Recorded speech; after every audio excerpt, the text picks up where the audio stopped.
Gobble, gobble, mother.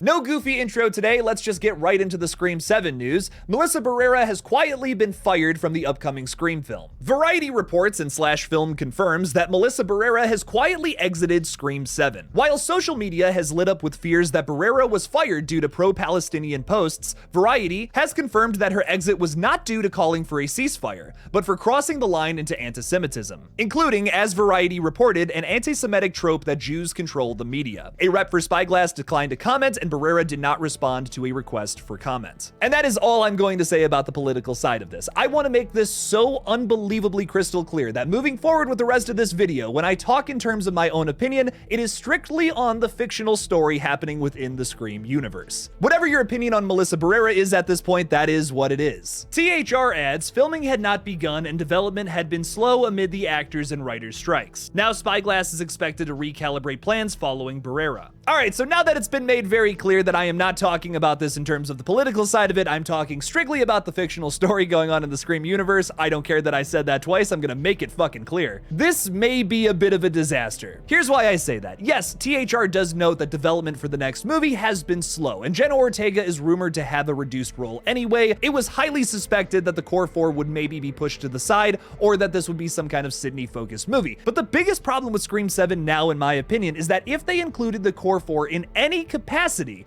the movie's not going to be good, in my opinion. Whatever your opinion is on the core four, I believe that there is one character amidst the entire group that makes them. And it is, without a doubt, Sam Carpenter. You can disagree with that, that's totally cool. But in my opinion, she is the glue that keeps these new movies together. Without this fictional character around, I don't see how you could possibly tell a core four oriented story at all. The unfortunate thing with that is they're not going to just rewrite the Scream 7 script to be completely Sydney focused. Like, let's say theoretically there is one floating out there, and Sydney is the main focal point of it. Well, the core four would most likely still be there because Jenna Ortega is fucking huge right now. She's one of the biggest icons in horror right now. She's Wednesday Addams and went viral on TikTok. They're not gonna cut her out of Scream 7. Scream 7 now faces issues that the previous two films had, but times 1,000, because now they're going to be shoehorning characters into the story, maybe, this is a theory, that might not have any reason to be there. Why would they put Tara Carpenter in Scream 7 without her sister Sam? It would make absolutely no sense considering the two arcs that they've been through in the previous two films. Scream 2022, or Scream 5, was all about Sam Carpenter and Tara Carpenter rekindling their relationship. Then Scream 6 is a little bit of the opposite. Sam is smothering her little sister now to the point where she can't even do anything on her own without Sam being there. By the time Scream 6 ends, they have leveled out somewhere in the middle between those two things, but now if Tara Carpenter shows up, they're gonna try to just explain why Sam isn't there with like one random line, and it won't make any sense. Sam would be there. Sam is not their mother, Christina Carpenter, who doesn't give a shit about Tara Carpenter. No, she would be there if Tara was going to help Sidney Prescott, who was getting attacked by a Ghostface killer. The only way Sam Carpenter wouldn't be where the core four is during a Ghostface attack is if she died off screen,